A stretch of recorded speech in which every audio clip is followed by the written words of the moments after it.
नमस्कार, आप देख रहे हैं युग चरण। मैं हूं आपके साथ खुशबू सिंह। आइए नजर डाल लेते हैं देश विदेश से जुड़ी कुछ बड़ी खबरों पर। दिल्ली के सीएम अरविंद केजरीवाल के पर्सनल सेक्रेटरी विभव कुमार और आप सांसद एनडी गुप्ता के घर पर मंगलवार यानी 6 फरवरी को ईडी की रेड हुई है। दिल्ली में आप नेताओं और उनसे जुड़े लोगों के करीब 10 ठिकानों पर जांच एजेंसी तलाशी ले रही है।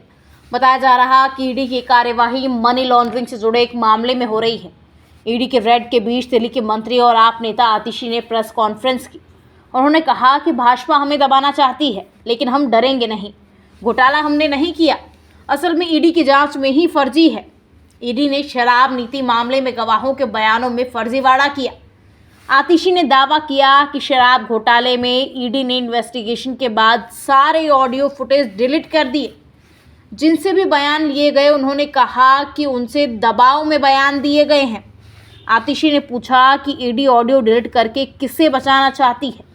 आपने देश कोर्ट के सामने जितने सवाल जवाब किए हैं, उनमें से कितने की ऑडियो आपके पास मौजूद है?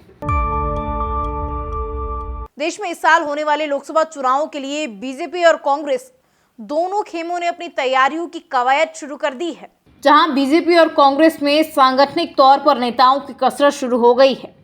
बीजेपी जहां राजस्थान में मिशन 25 पर अपनी रणनीति तैयार कर रही है, वहीं कांग्रेस अपने कार्यकर्ताओं से संवाद कार्यक्रम के जरिए नब्ज टटोल रही है। हालांकि बीजेपी की ओर से एक बार फिर प्रधानमंत्री मोदी के चेहरे को ही चुनाव में आगे किया जाएगा। ऐसे में माना जा रहा कि कांग्रेस इस बार अपने बड़े चेहरों को लोकसभा चुनाव लड़वा सकती है। इसी कड़ी में कांग्रेसी खेमे से भी प्रदेश में सक्रिय बड़े नेताओं को लोकसभा चुनाव लड़वाने की चर्चाएं चल रही है। इन चेहरों में प्रदेश कांग्रेस अध्यक्ष गोविंद सिंह डोटासरा, सचिन पायलट, अशोक गहलोत, हरीश चौधरी, अशोक चांदना जैसे नाम शामिल है। कांग्रेस के लोकसभा चुनाव की तैयारियों को लेकर के लगाए गए प्रभारी अपने अपने इलाकों में दौरा कर रहे हैं। जहां हाल ही में पूर्व डिप्टी सीएम सचिन पायलट के विधानसभा क्षेत्र टोंक में लोकसभा चुनाव को लेकर एक बैठक के दौरान पूर्व मंत्री मुरारी लाल मीणा के सामने पार्टी कार्यकर्ताओं ने पायलट को टोंक सवाई माधोपुर लोकसभा सीट से चुनाव लड़वाने की मांग उठाई है। पाकिस्तान के army chief general Asim Munir ने कहा, भारत हमारी जमीन पर आतंक बढ़ा रहा है। वो अब इस हद तक आ गए हैं कि मुल्क में घुसकर पाकिस्तानी नागरिकों की हत्या कर रहे हैं। भारत की तरफ से अंतर्राष्ट्रीय कानूनों का उल्लंघन उसकी आदत बनती जा रही है। इसके खिलाफ अब कई देश आवाज भी उठा रहे हैं। हम अपने नागरिकों की रक्षा के लिए उनकी इन साजिशों को लगातार नाकाम करते रहेंगे। दरअसल सोमवार को पाकिस्तान में कश्मीर एकजुटता दिवस मनाया गया। इस दौरान army chief Bharat Pakistan border line of control पहुंचे।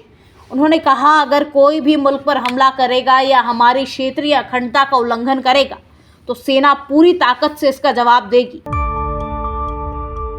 लोकसभा में पीएम मोदी राष्ट्रपति द्रौपदी मुर्मू के अभिभाषण पर धन्यवाद प्रस्ताव पर जवाब दे रहे थे। पीएम मोदी ने इस दौरान सदन को संबोधित करते हुए कहा कि लोकतंत्र की गरिमा कई गुना बढ़ी है। नई सदन में नई परंपरा की शुरुआत हुई है। मैं विशेष रूप से विपक्ष के संकल्प की सराहना करता हूं। उनके भाषण की एक एक बात से मेरा और देश का विश्वास पक्का हो गया है कि इन्होंने लंबे अरसे तक वहां रहने का संकल्प ले लिया है। अब कई दशक तक जैसे सत्ता में बैठे थे, वैसे ही कई दशक वहां बैठने का आपका संकल्प ले लिया गया है। जनता जनार्दन तो ईश्वर का रूप होती है। अब विपक्ष लोग जिस तरह से इन दिनों मेहनत कर रहे हैं, मैं पक्का मानता हूं कि ईश्वर रूपी जनता जनार्दन आपको ज़रूर आशीर्वाद देगी और आप जिस ऊंचाई पर हैं, उससे भी ऊंचाई पर ज़रूर पहुंचेंगे और अगले चुनाव में दर्शक दीर्घा में दिखेंगे। पीएम मोदी ने कहा कि मैं देख रहा हूं, बहुत लोग चुनाव में लड़ने का हौसला खो चुके हैं। बहुत लोग बार बार सीट बदल रहे हैं। बहुत लोग लोकसभा की जगह राज्यसभा जा रहे हैं। सिंगापुर के आर्बिट्रेशन ट्रिब्यूनल ने जी के खिलाफ सोनी की याचिका को खारिज कर दिया है। याचिका में सोनी ने 10 अरब डॉलर की मर्जर डील को कैंसिल करने के बाद भारत में अदालती कार्यवाही पर रोक लगाने की मांग की थी।